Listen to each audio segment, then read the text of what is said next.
Bismillahirrahmanirrahim. Assalamualaikum warahmatullahi wabarakatuh. Bismillahirrahmanirrahim. Alhamdulillah. Wassalatu wassalamu ala rasulillah wa ala alihi wa sahbihi wa man walah. Wala hawla wala quwwata illa billah. Qala rabbi shrah li sadri wa yassir li amri wahlul 'uqdatam min lisani yafqahu qawli, amma ba'd. Fa ya ibadallah, usi nafsi wa iyyakum bi taqwallahi faqad fazal muttaqun wa la tamutunna illa wa antum muslimun.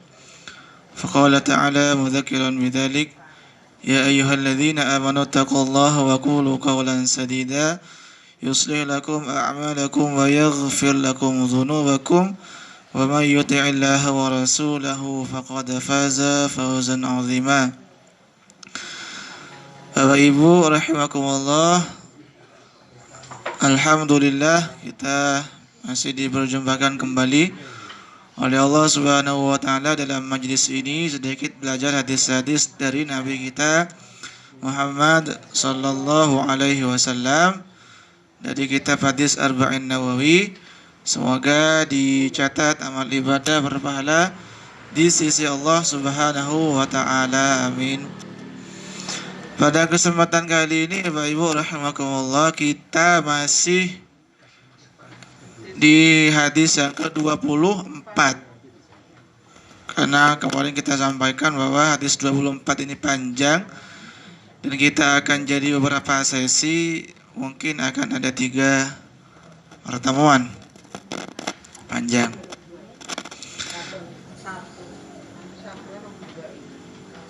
Hadis yang ke-24 kemarin dari Abu Dzar Al-Ghifari, mungkin masih dicatat.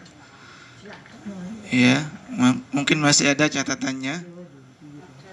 Ya.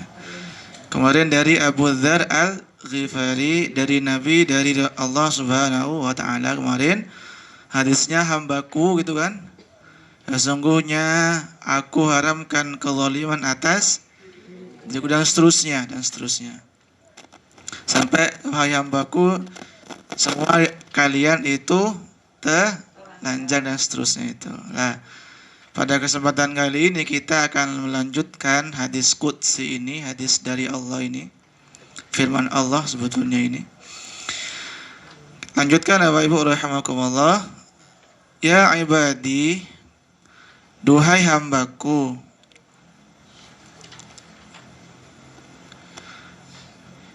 innakum latukhti'una bil-laili wan-nahar.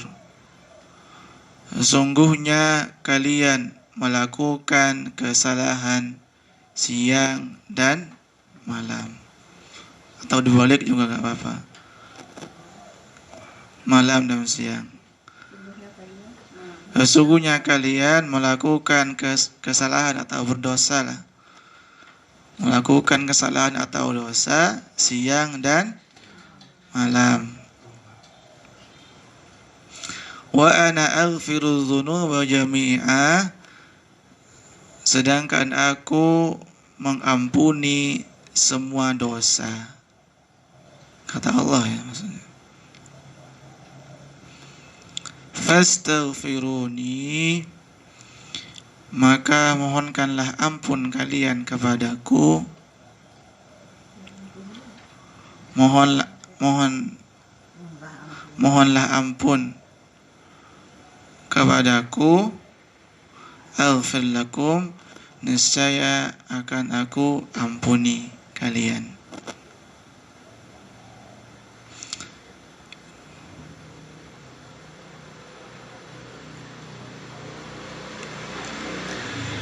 Lanjut Bapak Ibu. Ya ibadi, duhai hambaku, innakum lan tablughu darri fatadurruni. Wahai hambaku, sesungguhnya kalian tidak dapat memberikan mudarat terhadapku. Walan tablughu naf'i fatanfa'uni, dan tidak bisa memberikan manfaat untukku. Jadi tidak bisa memberikan mudarat dan tidak bisa memberikan manfaat kepada Allah.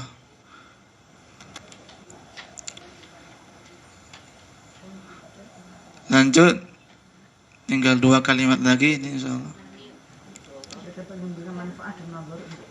Ya, tidak bisa memberikan manfaat untukku. Ya ibadi, duhai hambaku, lau anna awwalakum wa akhirakum wa insakum wa jinnakum kanu gak usah dibaca ya, panjang nih. Seandainya wahai hambaku ya, seandainya orang-orang terdahulu dan orang-orang yang terakhir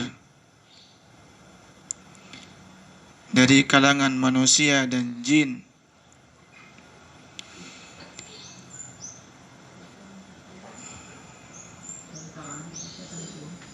kanu ala atqa qalbi rajulin, golongan apa tadi? Manusia dan jin bertakwa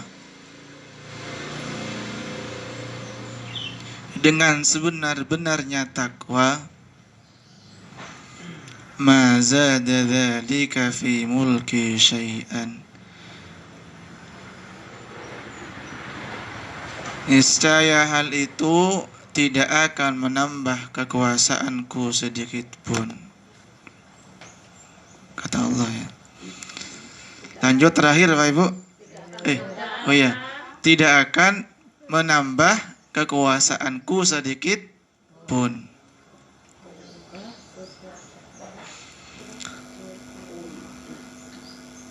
Sedikit lagi. Ya ibadi, duhai hambaku, lau anna awalakum wa akhirakum wa insakum wa jinnakum kanu ala afdari qalbi rajulin wahidin. Wahai hambaku, kata Allah, seandainya orang-orang terdahulu dan orang-orang yang terakhir dari kalangan manusia dan jin, hampir sama kalimatnya Ibu itu.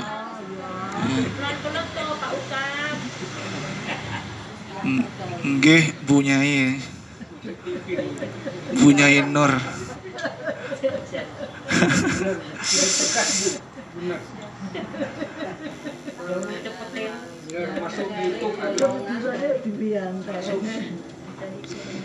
Tadi seandainya orang-orang yang terdahulu dan orang-orang yang terakhir dari kalangan manusia dan jin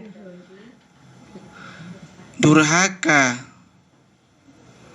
atau semuanya durhaka kepada Allah, atau semuanya durhaka, niscaya tidak akan mengurangi kekuasaan Allah sedikit pun.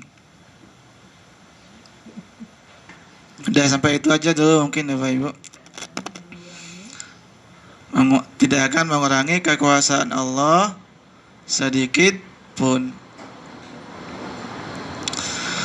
Bapak Ibu rahimakumullah, dari beberapa kalimat hadis qudsi tadi, kita akan bahas kalimat demi kalimat.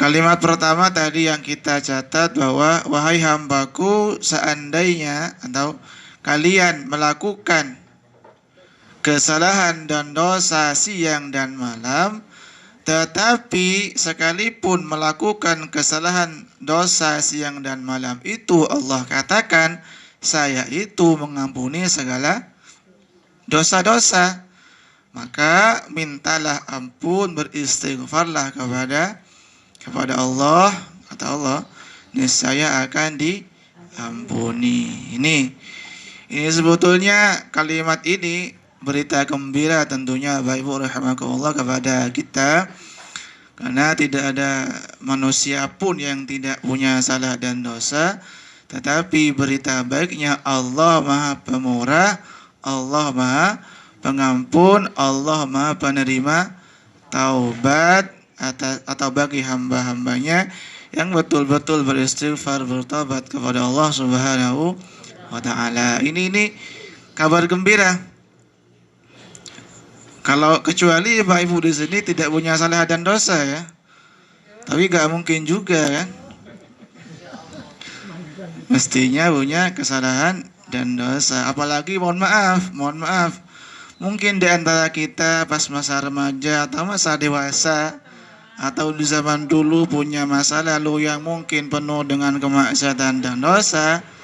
Ini merupakan kabar gembira. Ternyata Allah mengampuni itu. Masa lalu kita yang dulu-dulu itu, masa lalu saya, Mas Ridwan gitu, Mas Ridwan ya. Dan mungkin gak disebut ya. Insya Allah diampuni oleh Allah Subhanahu wa Ta'ala. Dan sering kami sampaikan kemarin, semakin panjang usia seseorang, insya Allah semakin terbuka lebar pintu-pintu taubat dari Allah Subhanahu wa Ta'ala, semakin banyak kesempatan untuk bertobat dan dihapus dosa-dosanya oleh Allah Subhanahu wa Ta'ala. Dan rasa-rasanya Bapak Ibu di sini udah sedikit semua dosanya ini. Soalnya udah tua-tua semua ini. Udah 60, ada yang 70 gitu. Ada yang 80. Ini.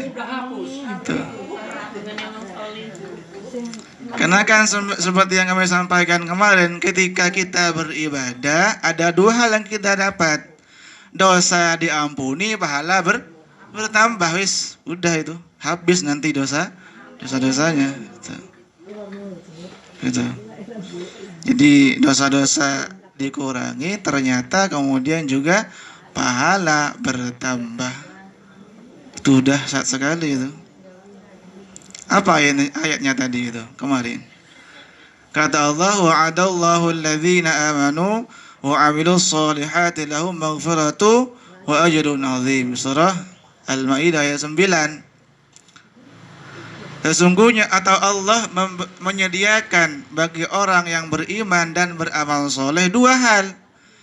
Maghfiratun, ampunan, dan yang kedua wa ajrun 'azim, pahala yang melimpah besar. Dosa dulu diampuni, setelah itu pahalanya dilipat gandakan. Dan berapa banyak orang terbaik itu dulunya adalah orang terburuk. Ada atau tidak? Banyak. Contoh terbaik adalah siapa tadi? Umar bin Khattab itu. Contoh orang terbaik yang dulunya adalah orang yang paling buruk adalah Umar bin Khattab. Beliau adalah orang yang paling memusuhi Nabi sebelum masuk Islam. Tetapi ketika masuk Islam adalah orang yang paling dekat dengan Rasulullah Sallallahu Alaihi Wasallam. Salah satunya ya, gitu. Dan dijamin surganya oleh Rasulullah Sallallahu Alaihi Wasallam. Ada juga sahabat namanya Khalid bin Walid. Ini di perang Uhud masih berada di barisan orang-orang kafir. Ternyata kemudian Khalid setelah berapa waktu menjadi panglima perang terbaik yang pernah dimiliki umat Islam itu. Artinya apa? Orang-orang yang mungkin memiliki masa lalu yang kelam, yang penuh dengan kemaksiatan, tetapi ketika pintu tobat itu terbuka, itu kesempatan besar untuk menjadi orang-orang terbaik di sisi Allah Subhanahu wa Ta'ala. Ini penting Bapak Ibu rahimakumullah. Artinya jangan sampai kita berputus asa dari rahmat Allah Subhanahu wa Ta'ala. Ini. Ada juga dulu namanya siapa itu? Wahsy. Tahu? Nah,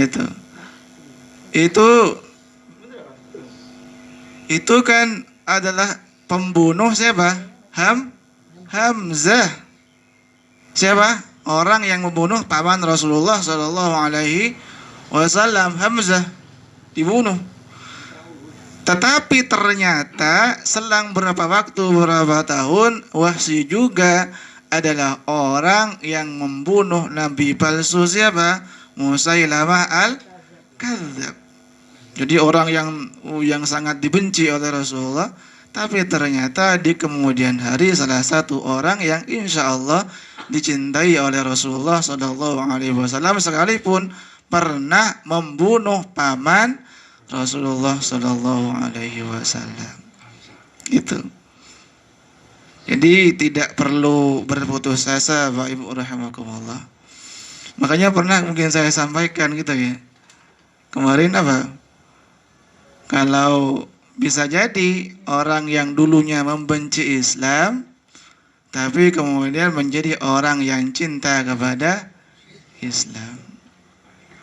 Balik arah. Jadi ini kalimat pertama, Bapak Ibu rahimakumullah.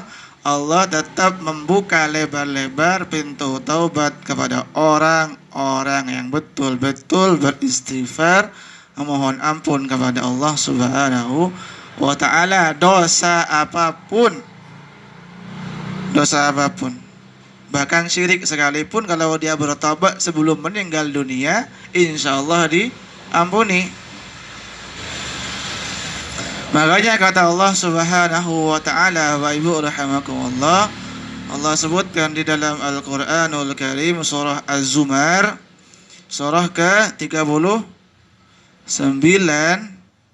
Benar gak ya? Iya kayaknya. 39 ayat ke-53. Ini ayat yang masyhur sekali, sering dibaca oleh para ustadz. Kata Allah, "Qul ya ibadiyalladzina asrafu ala anfusihim la taqnatu min rahmatillah. Innallaha yaghfiru dzunuba jami'a innahu huwal ghafurur rahim." Muhammad, sampaikan kepada hamba-hambaku yang mereka melampaui batas, dosanya memenuhi langit dan bumi, kalau dipikul gak kuat. Tetapi Allah, apa yang Allah sampaikan? La taqnatu min rahmatillah. Sampaikan kepada mereka agar mereka jangan sampai berputus asa dari rahmat Allah Subhanahu wa ta'ala. Kenapa? Innallaha yaghfiru dzunuba jami'a. Allah mengampuni segala dosa. Ya Allah, misalkan saya pernah nyolong, ya Allah, taubat, istighfar, uangnya dibalikin tapi ya Allah gitu, saya pernah minum khamr, ya Allah, gak apa, istighfar, taubat, hentikan minum khamrnya gitu ya. Ya Allah, saya pernah, mohon maaf, berzina, ya Allah, taubat, istighfar, hentikan maksiat itu. Insya Allah diampuni oleh Allah Subhanahu wa ta'ala, dosa apapun, entah korupsi lah, tapi tentunya dibalikin ya uangnya. Tidak bisa. Atau mungkin menzalimi orang, minta maaf kepada orang yang dizalimi, termasuk juga beristighfar kepada Allah Subhanahu wa ta'ala. Jadi memang justru kalau dosa kepada orang lain itu lebih berat ya taubatnya. Minta maaf kepada Allah, minta maaf kepada yang bersangkutan. Itu lebih berat malah. Jadi ini ya Bapak Ibu rahimakumullah, berita baik kepada kita, ternyata Allah mengampuni semua dosa-dosa asal kita mau betul-betul beristighfar, bertaubat dengan taubatan nasuha, taubat yang benar-benar. Jangan taubat yang kayak apa? Taubat sambel. Apa taubat sambel itu? Pedes, udah. Taubat saya sambel nih, besok ngulang lagi. Itu taubat sambel namanya. Atau pas makan sebelahnya Mas Ridwan, pedes, udah nggak mau beli lagi saya, besok balik lagi deh. Nah itu sekarang promosi. Itu taubat nggak seperti itu. Taubat, hentikan perbuatan itu, kemudian kalau punya salah, punya dosa kepada orang lain, minta maaf juga. Jadi itu Bapak Ibu rahimakumullah. Dan beristighfar ini memang, atau bertaubat ini juga diistiqamahi oleh Rasulullah Sallallahu Alaihi Wasallam. Kata Rasulullah Sallallahu Alaihi Wasallam, "Inni la astaghfirullah wa atubu ilaihi fi kulli yaumin mi'ata marrah." Sesungguhnya saya beristighfar kepada Allah dan bertaubat kepada Allah setiap harinya minimal mi'ata marrah, 100 kali. Bertaubat, beristighfar kepada Allah Subhanahu wa ta'ala. Tapi kita hampir sama sih. Karena di dalam sholat itu kan kita ada bahasa istighfarnya. Benar atau tidak? Benar. Misalkan ketika kita sujud, kan salah satu versi bacaan sujud itu apa? Subhanakallahumma wa bihamdika.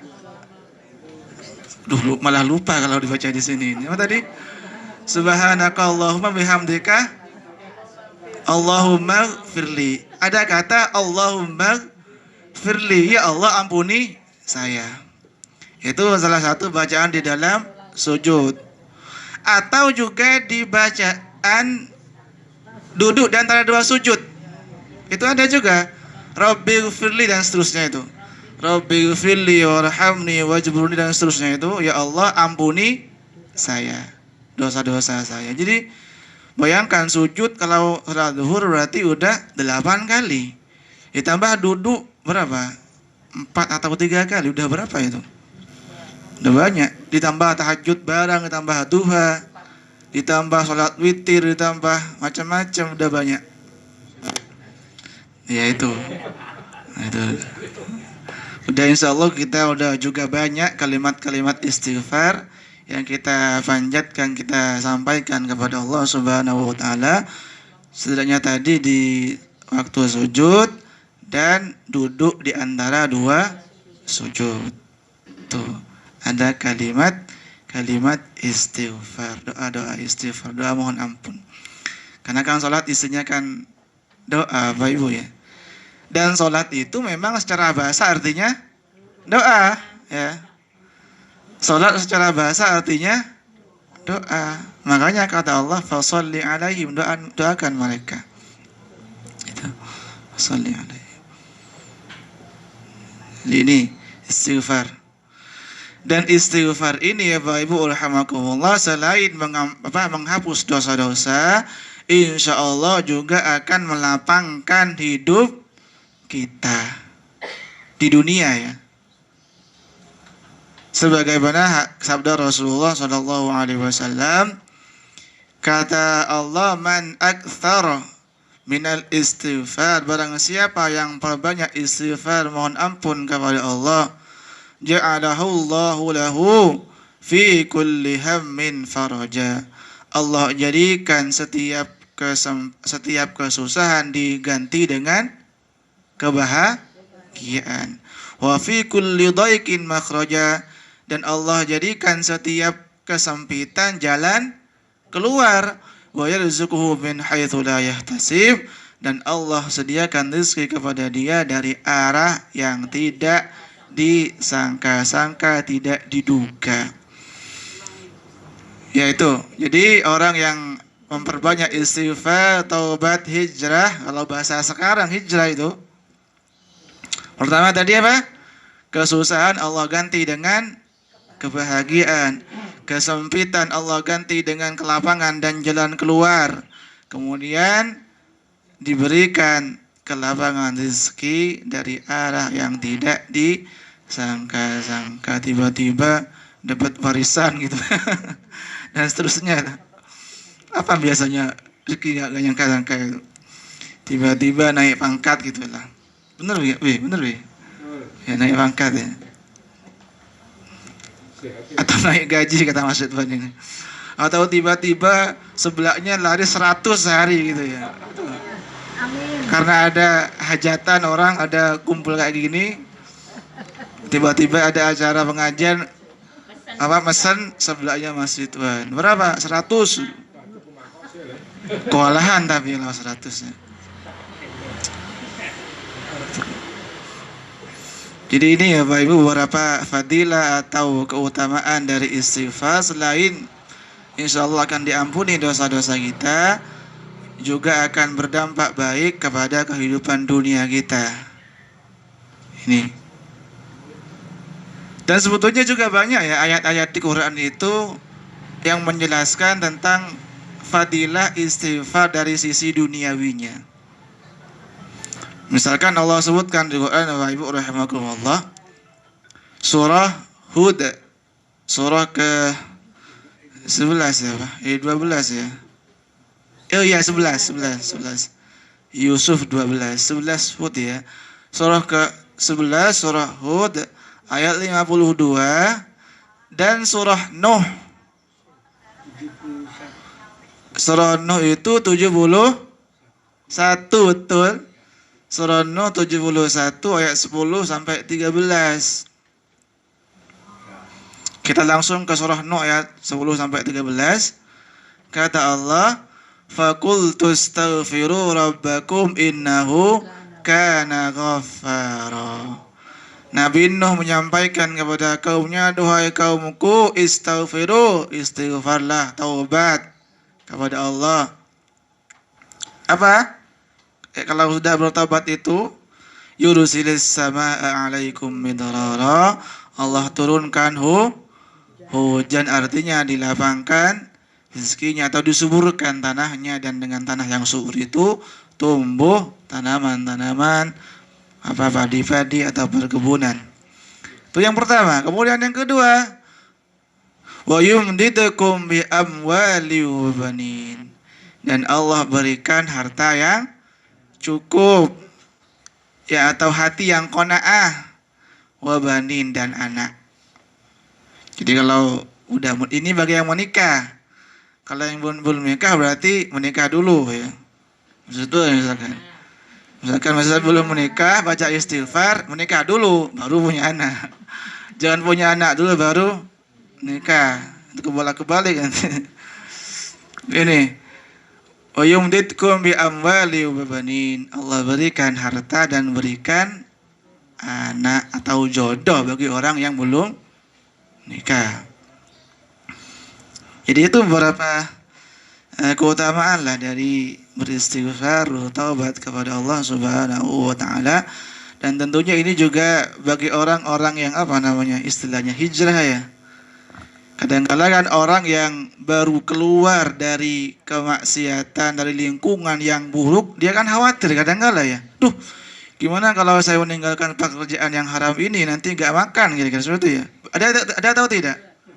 Ada atau?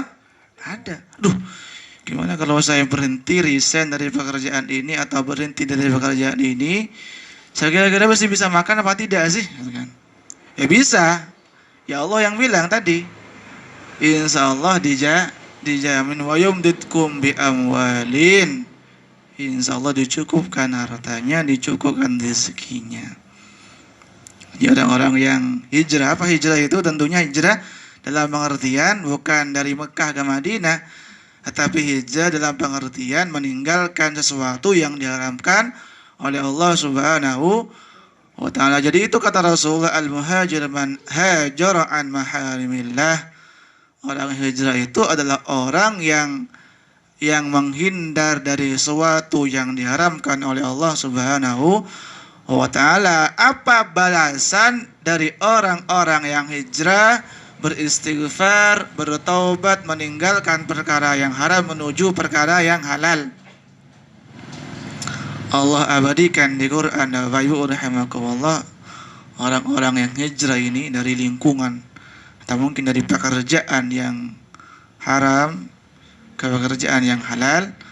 Allah sebutkan di dalam Al-Qur'anul Karim, surah An-Nisa, surah keempat ayat ke-100. Pas. Kata Allah, "Wa may yuhajir fi sabilillah yajid fil ardi muragaman katsiran wa sa'ah." Tadi An-Nisa ayat 100. Kata Allah, "Wa may yuhajir fi sabilillah yajid fil ardi muragaman katsiran wa sa'ah." Ini orang-orang yang hijrah, wa yuhajir fi sabilillah, hijrah jalan Allah Subhanahu wa taala, yajid fil ardi muragaman katsiran wa sa'ah. Insyaallah akan menemukan kelapangan, bukan lapangan, ya. Lapangan di sini ini. Kelapangan. Hati termasuk insyaallah keluasan rizki. Tidak perlu khawatir. Ini nasihat kepada saya pribadi, Bapak Ibu, ya. Tidak perlu khawatir.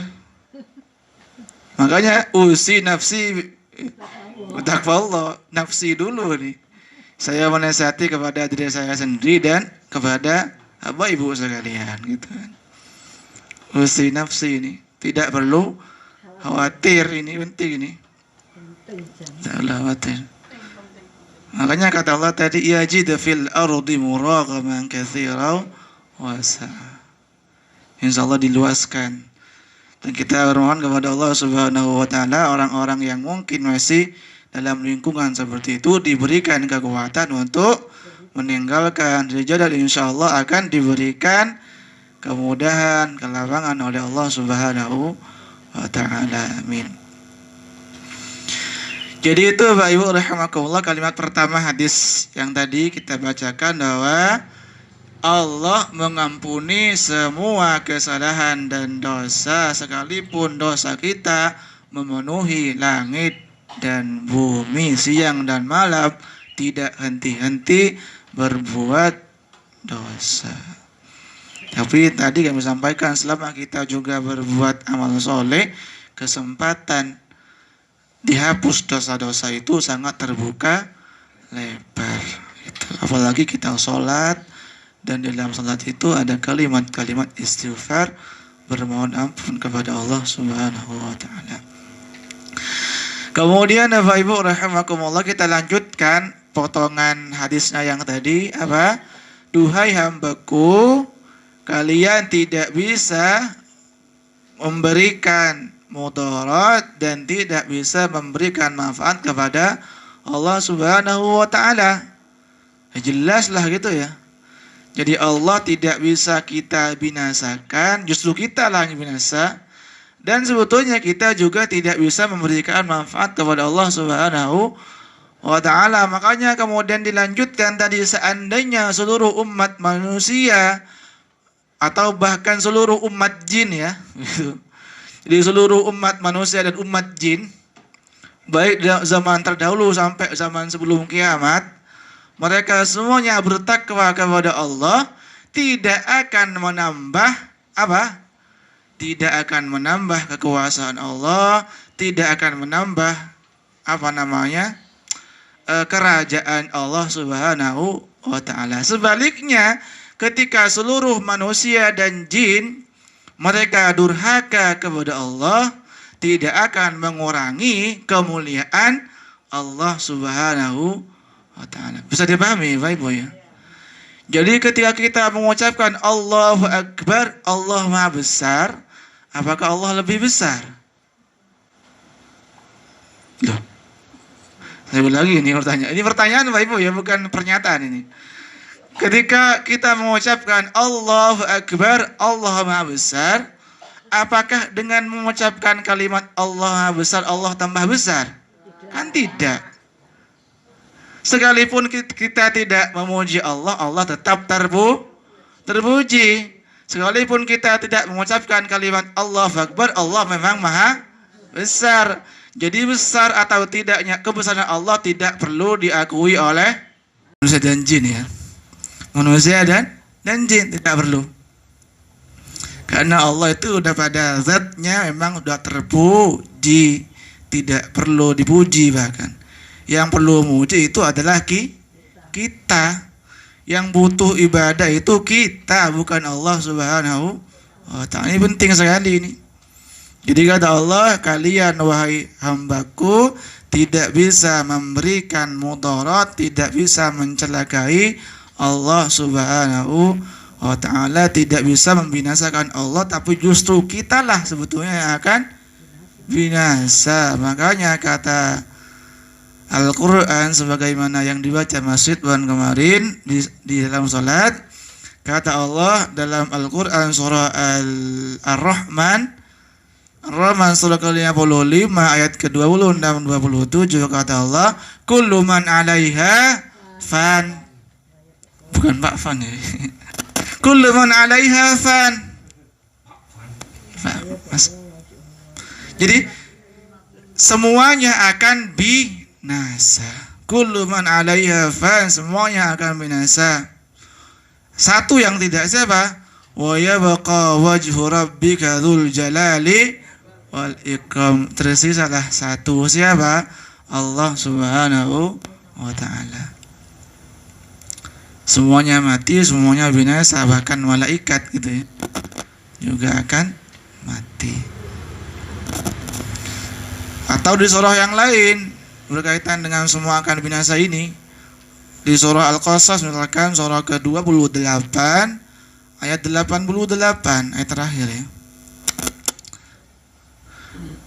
Al-Qasas ayat 88 surah ke-28. Kata Allah, kullu syai'in halikun illa wajhah. Semuanya akan binasa kecuali Allah Subhanahu wa ta'ala. Ini penting sekali ya rahimakumullah. Ya Allah ini menyatakan kita tidak akan bisa mencelakai Allah, tidak bisa memberikan mudarat kepada Allah Subhanahu wa ta'ala. Jadi kita durhaka kepada Allah, tentunya itu tidak akan mengurangi kekuasaan Allah, tidak mengurangi kemuliaan Allah Subhanahu wa ta'ala.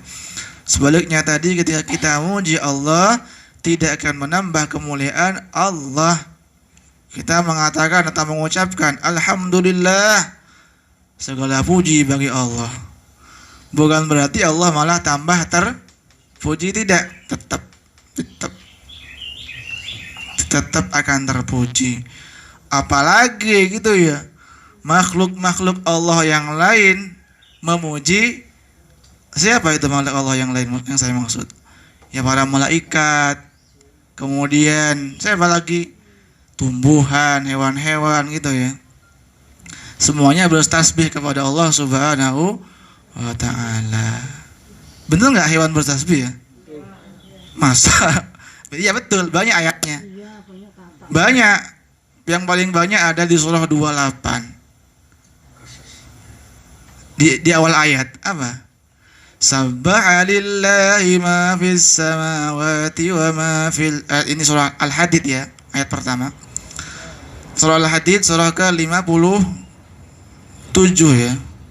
Al-Hadid 57 ayat 1 kata Allah, Sabbaha lillahi ma fis samawati wal ardi wa huwal azizul hakim.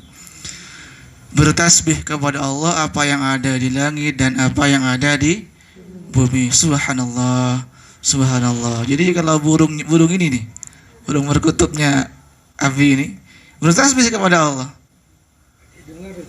tapi kita nggak paham ya, dan kita tidak mengerti, termasuk tumbuhan bertasbih kepada Allah Subhanahu wa ta'ala. Nah, itu. Kenapa? Karena Allah menyebutkan sabbaha lillahi ma dalam bahasa Arab itu adalah makhluk yang tidak berakal ataupun yang berakal.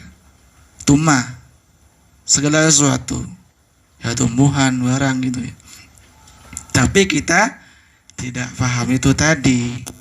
Nah, berkaitan dengan kita tidak paham tasbihnya hewan-hewan dan tumbuh-tumbuhan, Allah sebutkan di dalam Al-Quranul Karim surah Al-Isra surah ke-17 ayat ke-44 kalau tidak salah. Tahu coba cek ya. Tapi benar kayaknya. Biar lebih jelas ya, betul. Nanti kalau salah nanti dikritik sama ibu-ibu soalnya. Aduh. Kalau apa kan kalem semua kan, lebih kalem. Betul, Al-Isra surah ke-17 ayat ke-44 kata Allah, tusabbihu lahus samawati wal ardu wa man fihin.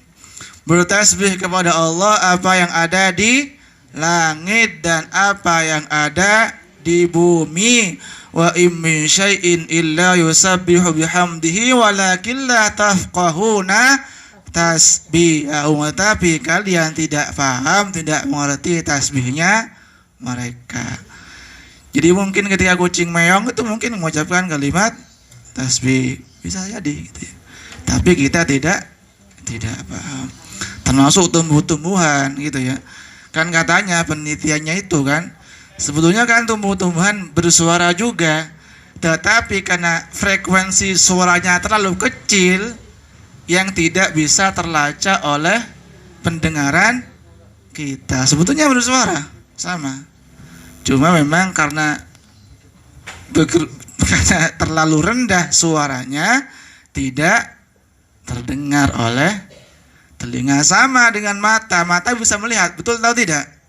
Tapi bisakah melihat kuman tanpa mikroskop? Bisa tahu tidak? Nggak bisa, sama dengan telinga juga terbatas sebagaimana tadi penglihatan. Sama ketika kita melihat objek yang begitu besar, kira-kira jelas atau tidak? Misalkan ini kitab ya, atau Quran, begini. Jelas atau tidak? Nggak jelas. Jadi terlalu dekat juga tidak jelas, terlalu jauh juga tidak jelas. Terlalu sama dengan suara tadi, suara tumbuhan tadi. Karena terlalu rendah suaranya, tidak terdengar, tapi bukan berarti tidak bersuara juga. Gitu. Nah, itu loh. Nah, itu. Tuh. Walakin la tahfazu tasbihahum. Tapi kalian tidak paham tasbihnya mereka. Langsung dijawab. Ya. Kita lanjutkan Bapak Ibu rahimakumullah, beberapa ayat lagi berkaitan dengan bahwa Allah itu sebetulnya memang tidak butuh kita. Jadi, tidak perlu kegeeran juga ya gitu. Udah puasa saya banyak ini, gitu ya. Atau sholat saya udah banyak ini gitu ya. Kayaknya udah otomatis masuk surga saya ini kayaknya gitu. Tidak perlu juga gitu ya. Makanya sholat itu baik tapi tidak merasa soleh juga. Kalau kata orang-orang gontor itu, berjasalah tapi tidak perlu merasa berjasa. Itu berjasa. Kenapa? Oh iya, jelasan. Ya, kita tambah 2 ayat lagi ya Pak Ibu rahimakumullah berkaitan bahwa Allah itu tidak butuh apapun yang kita lakukan. Allah sebutkan misalkan di dalam Al-Qur'anul Karim surah Ibrahim. Surah Ibrahim surah ke-14 ayat ke-8. Dan surah udah itu dulu ya. Ibrahim surah ke-14 ayat ke-8 kata Allah, "Wa qala Musa in takfuru antum wa man fil ardi jami'a fa innallaha laghaniyyun hamid."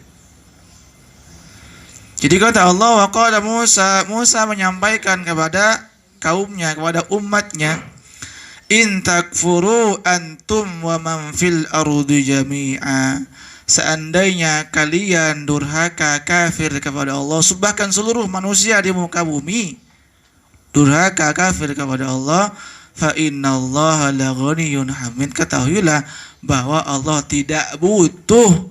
Allah maha kaya, Allah maha terpuji. Udah wis, enggak perlu dipuji-puji, Allah sudah terpuji.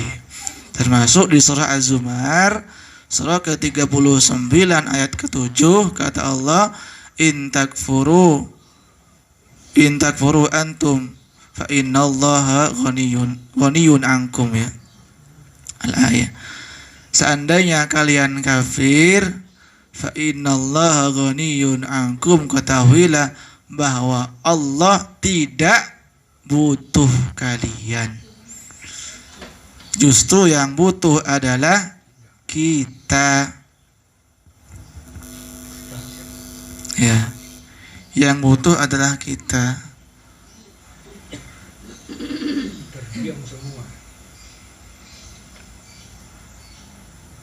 Jadi seandainya kita tidak beribadah, tidak bertasbih kepada Allah, justru masih ada banyak makhluk-makhluk Allah yang lain yang masih bertasbih kepada Allah Subhanahu wa taala, termasuk dulu gitu ya, para malaikat yang sempat tanda kutip komplain kepada Allah Subhanahu wa taala.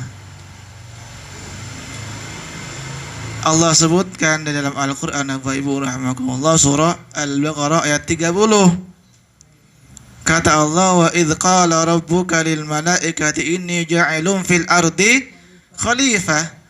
Ketika Allah menyampaikan kepada para malaikat, inni ja'ilun fil ardi khalifah, saya akan menjadikan khalifah, mengangkat seorang khalifah di muka bumi dari kalangan manusia. Ternyata sempat dikomplain tanda kutip ya, atau tanda kutip diprotes oleh Ada malaikat.